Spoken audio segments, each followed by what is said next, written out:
Hello there. This is Sherry Simpson, your intuitive guide.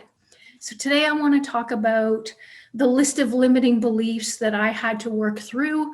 This is not an exhaustive list of limiting beliefs at all, but it's certainly a list of limiting beliefs that are common, especially for people who do spiritual work, and can also be common for people who switch from some kind of a 9 to 5 job to working as an entrepreneur.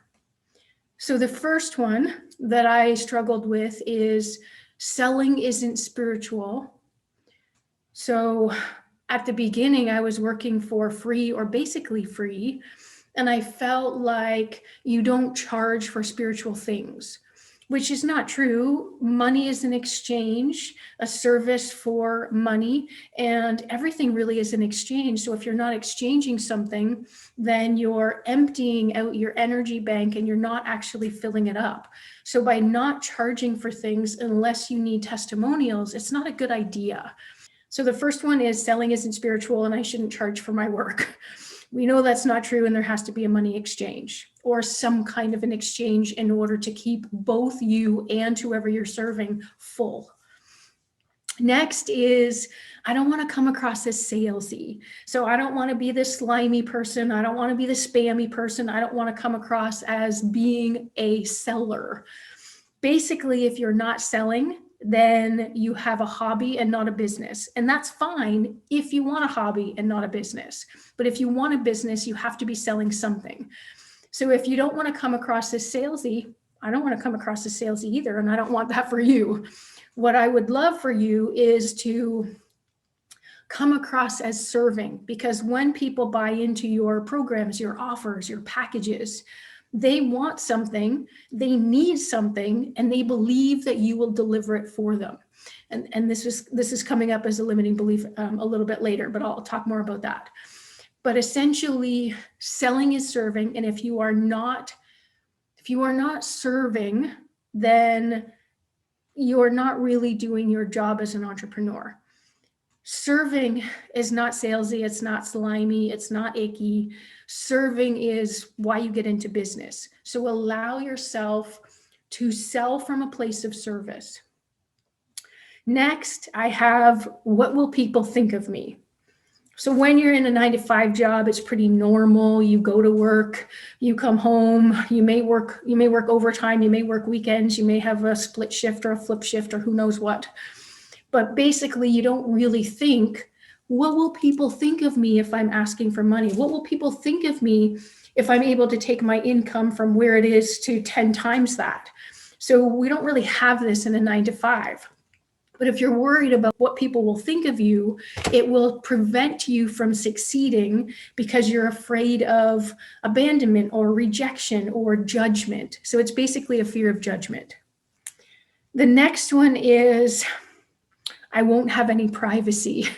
This is one that I had to get over. So a piece of me kind of felt like the more successful I got, the more seen I got, and it really is a fear of being seen, that people would be having this eye into my life and I would be like, on parade.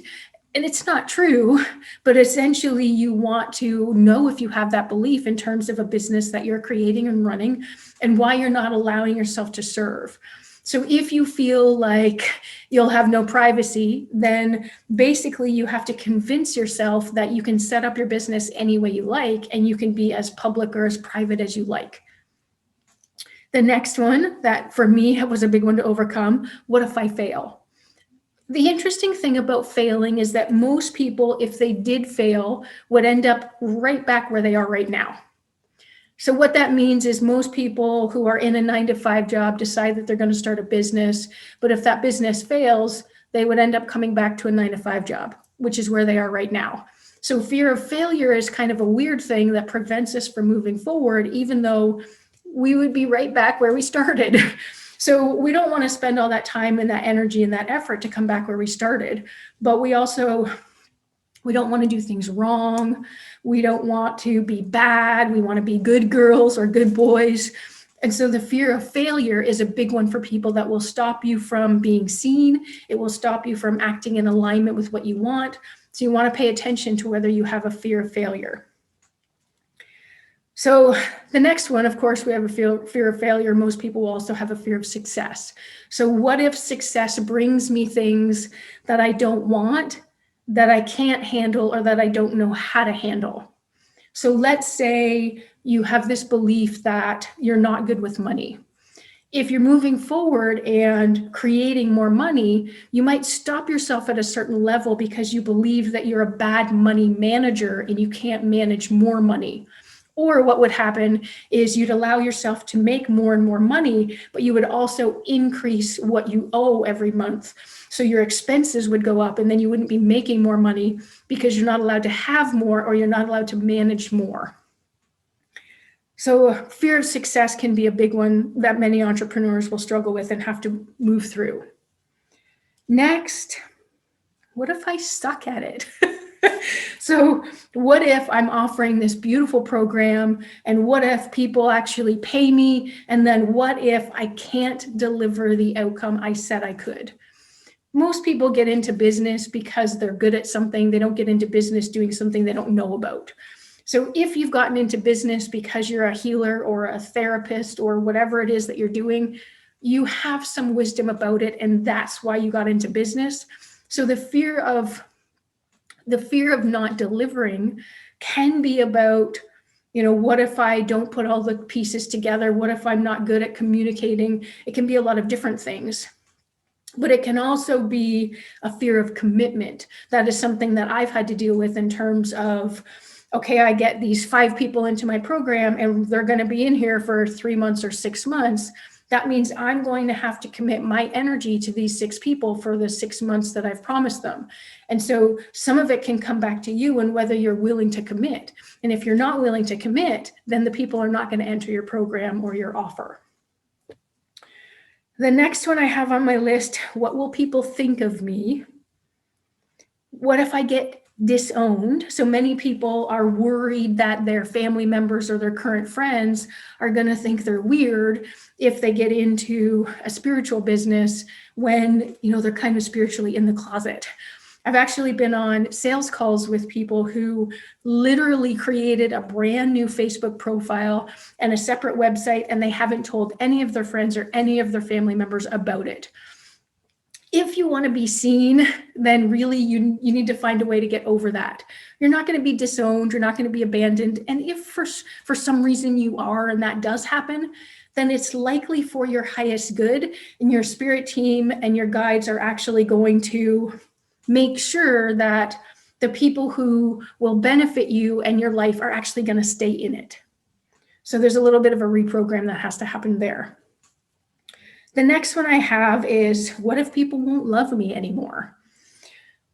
Basically, that's a fear of rejection. So if you believe that doing something that will serve other people and asking money for it is going to cause rejection for you, then you might not ask money, you might not run this business, you might not actually succeed.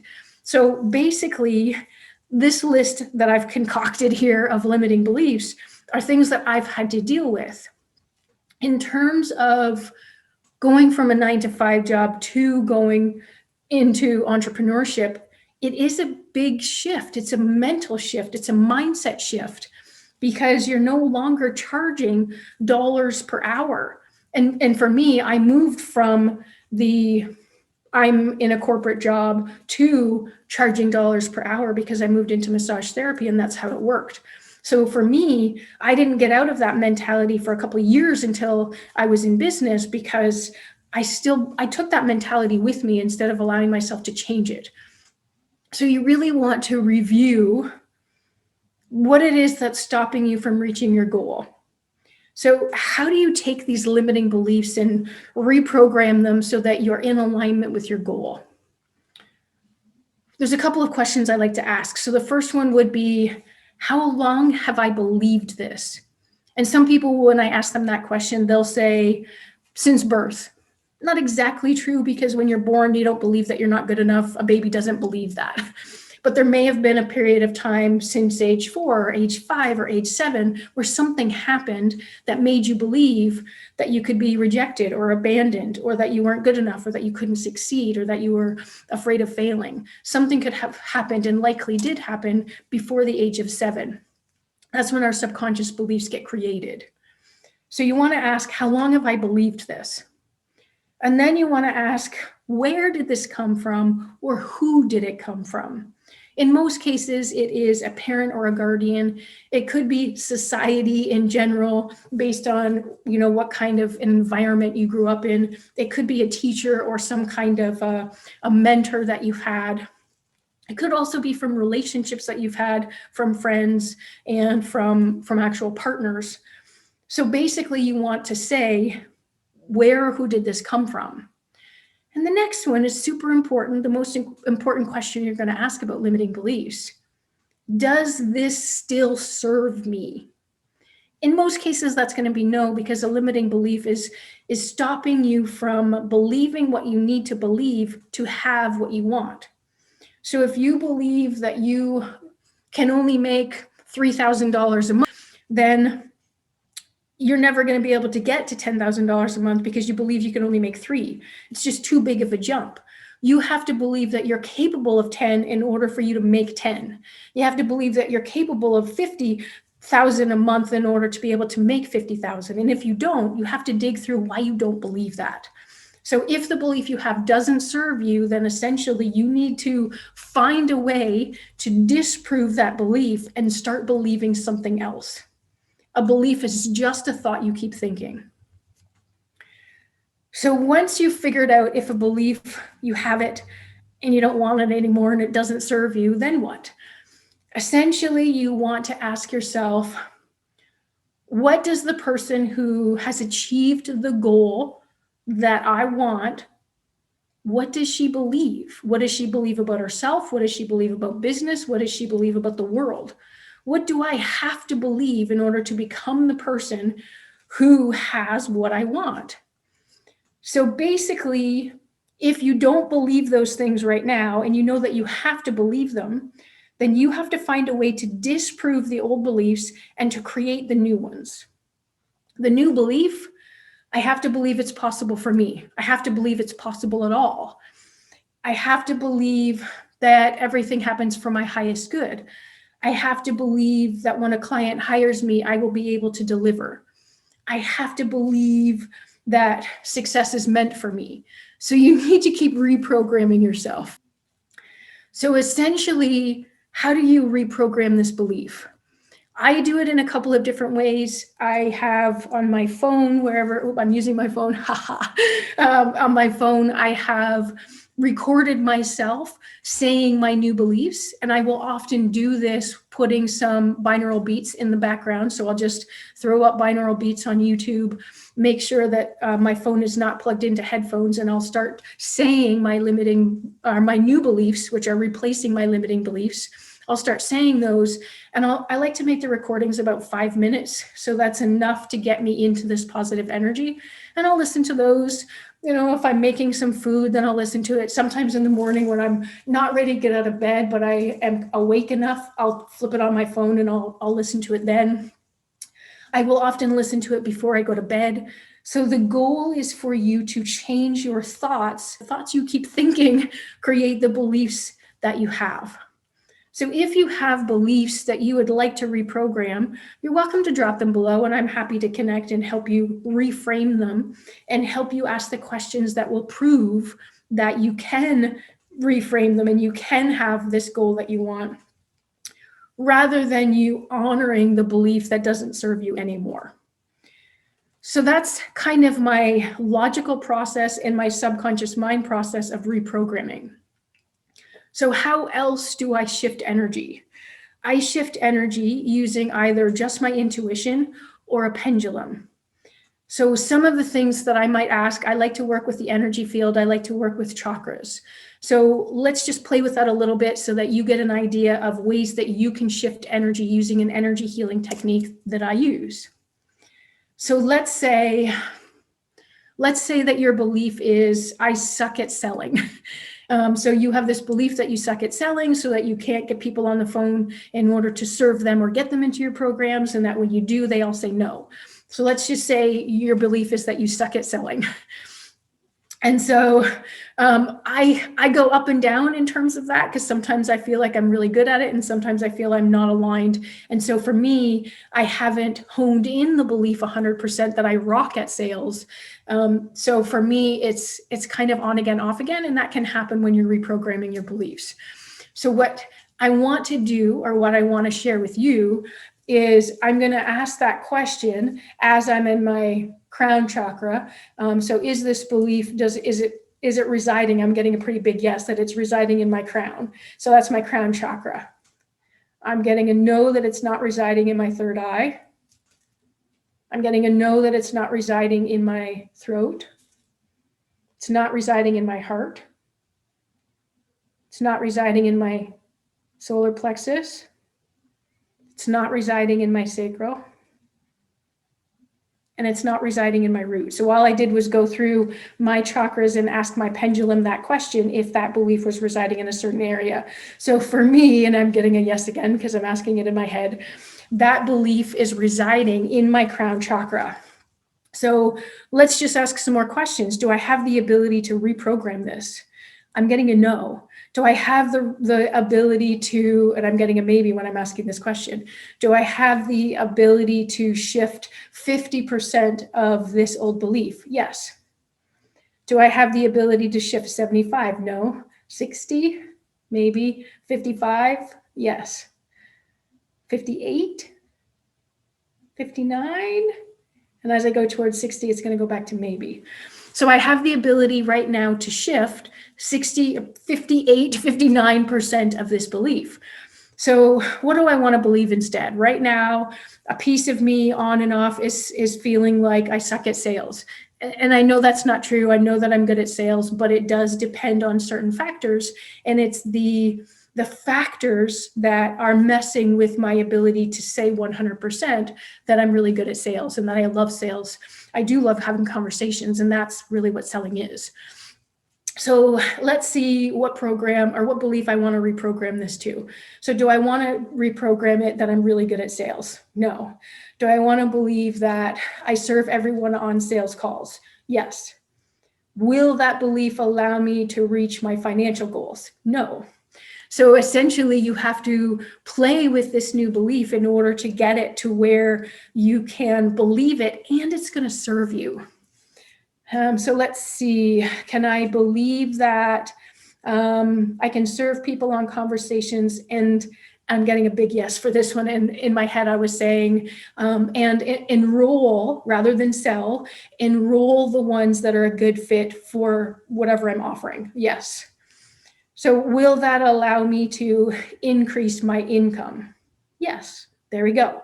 So now I want to rechange this belief and say, I am now allowing 59%, I'm getting the yes up here, 59% of the belief that I suck at selling to be transformed. I'm getting a pretty big yes there, to be transformed into selling is serving, and I enroll the people who are a good fit for what I do or what I'm offering. And I'm getting another big, big yes. So I've reprogrammed that. So now I can ask, I'm getting a no already.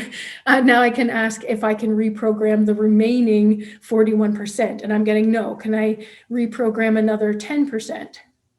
That's my maybe. Is it better to wait until tomorrow? No. Next week, next month? No. So what I need to do now is to, I just kind of got the hit about what to do. So basically, the next part of what I need to replace is actually in a different chakra. So let's ask if the rest is at the crown. No. Let's see if it's in the third eye. I'm getting a maybe, which makes me believe that one of the other chakras needs to be cleared and reprogrammed first. So does it reside in the throat? So in the throat, do I feel like, what question do I want to ask? Do I feel like I'm ready to be very good at sales and serve people while I do it? Yes. Does my throat believe this now? No. So basically, I need to clear the old belief. So is it safe for me to clear this old belief that I'm not good at sales and that I'm not a good communicator on sales calls? Yes. So basically, when I say that, what I'm actually doing is bringing light in through the crown of my head and allowing it to filter through my body, so that belief kind of just gets washed away. Then I can ask, yes, I'm getting a yes. Is the throat ready to be reprogrammed with and what I'm hearing is I'm really good at conversations when I'm on sales calls, and I enroll all of the people I speak to who are a good fit for what I'm offering. So what I'm doing as I'm saying this, as the pendulum is going through, is I'm reprogramming that through my throat chakra. Okay.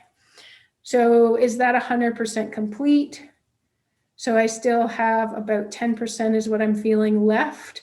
And that 10% needs to be reprogrammed at my third eye. So now, of course, I want to ask some more questions about what is it in terms of my third eye. So for me, one of the things that's coming up, and you just want to trust your gut and you trust what comes up, because that's how your intuition works. So what I'm feeling is that I'm not allowing myself, am I allowing myself, I'm getting a no, am I allowing myself to use my intuition the way that I desire to when I'm having conversations with people? And that's a pretty big no. So can I clear this and allow myself to intuit, yes, more information about my potential clients when I'm on calls? And that's a pretty big yes. So I now clear any resistance to using my intuition while I'm on calls that may end up in enrollments. It's a pretty big yes again. Obviously, you need to either use your body or a pendulum or a necklace, something like this would do. You need to know what your yes, your no, and your maybe response is for your pendulum. And you need to be trusting the yes and no answer. So if you haven't done that intro work yet, you're not going to be able to go through this process of clearing the energy out of your chakras. So have I reprogrammed this? No. Have I cleared it? Yes. So obviously for me, show me a yes, please. Obviously a yes for me is this way. Thank you.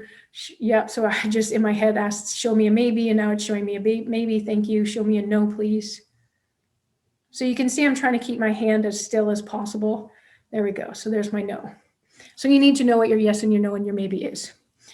So have I reprogrammed? No. So I can reprogram that it is safe and obvious.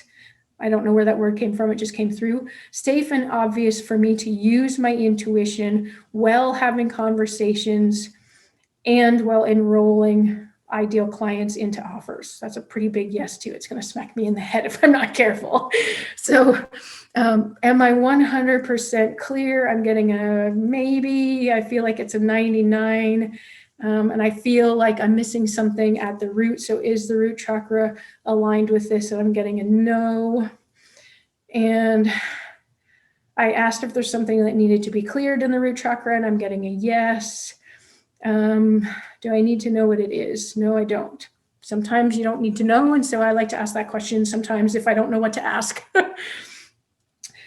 So can I clear now the energy in the root chakra preventing me from having enjoyable, satisfying sales conversations and enrolling the right people into the programs I'm offering? I'm getting a yes, so I'm clearing the energy out of my root. So now what I'm asking it to do is to stop moving as soon as the energy is clear. And what you're seeing is I clear energy really quickly. Not everyone does. Is that the yes is getting smaller and smaller and smaller because it's clearing the energy out of the root. And for me, it doesn't necessarily have to take long. Thank you. Okay, so are we clear? Yes. Can I now reprogram the root? Yes. Perfect. So I want to reprogram the root. Is it about safety? Is it about security? Yes. So I want to use the word security because that's essentially my root chakra needs to feel secure when I'm having conversations with people. And I need to be able to trust that I'm getting the right people into the programs that I'm offering. My root chakra is agreeing, or my intuition is agreeing with that.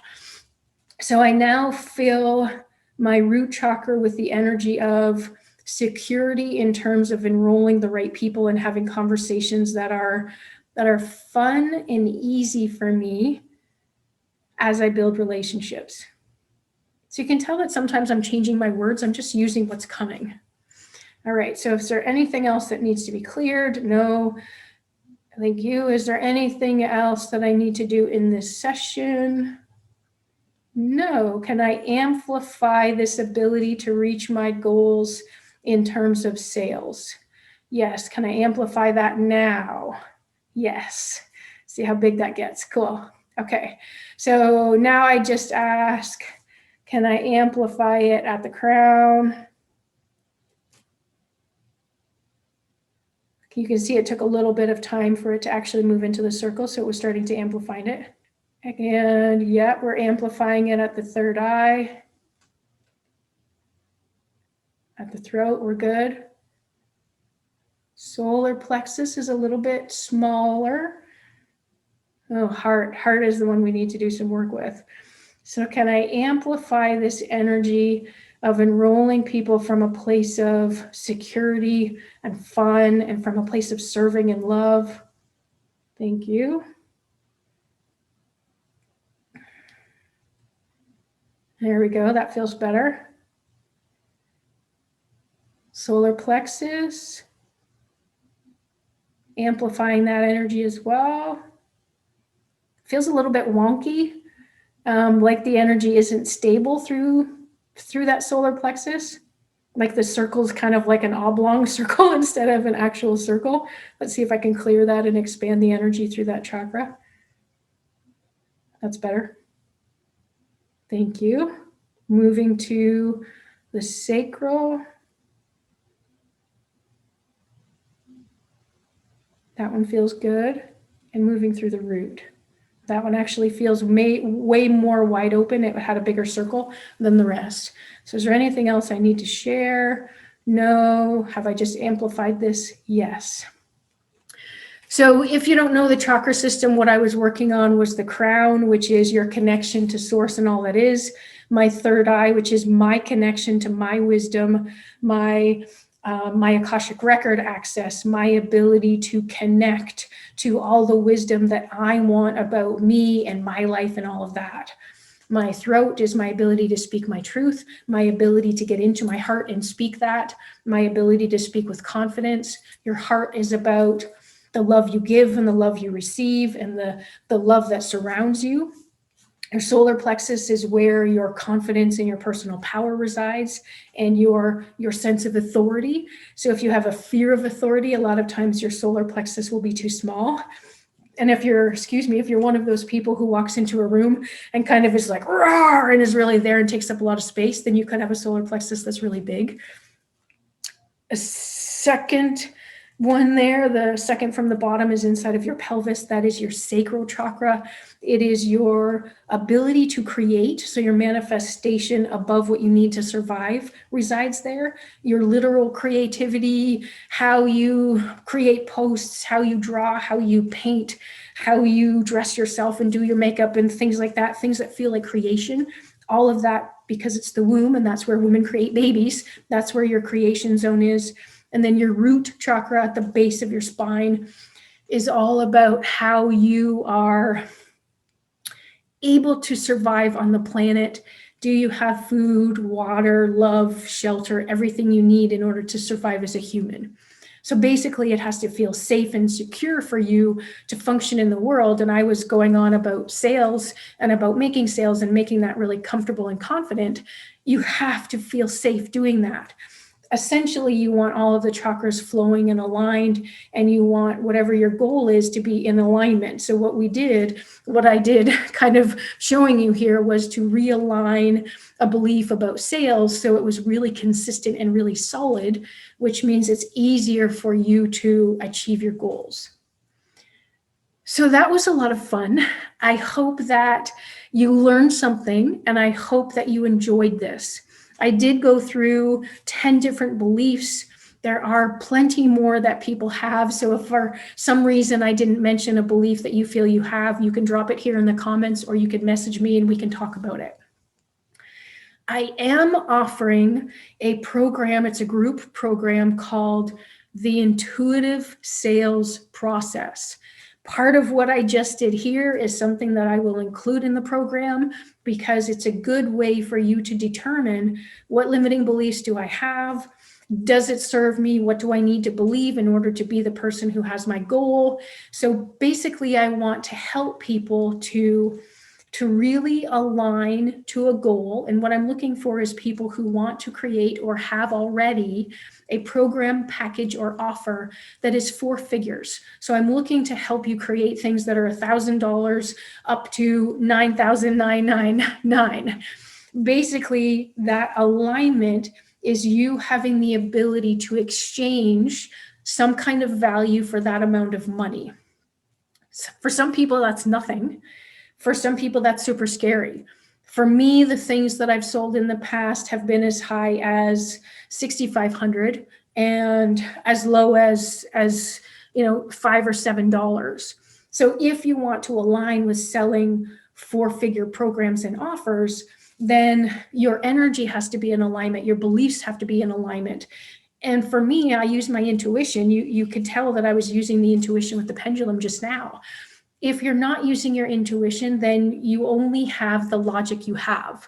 When you open up to bringing intuitive wisdom in, it's like your ability to think or intuit is wide open. So I love to use my intuition because it just gives me way more opportunities. It gives me way more paths, way more everything. So I want to teach people how to sell these 4-figure offers using your intuition, with clearing these beliefs, with realigning your energy and your thoughts and your feelings. Feelings are really important when you're manifesting. So I'm creating a group program that will be aligning you to your goals. So if you have any questions about the intuitive sales process, if you have any questions about beliefs, very happy to answer those. So just let me know. Thank you very much for your time and your energy, and I look forward to connecting with you soon. Namaste.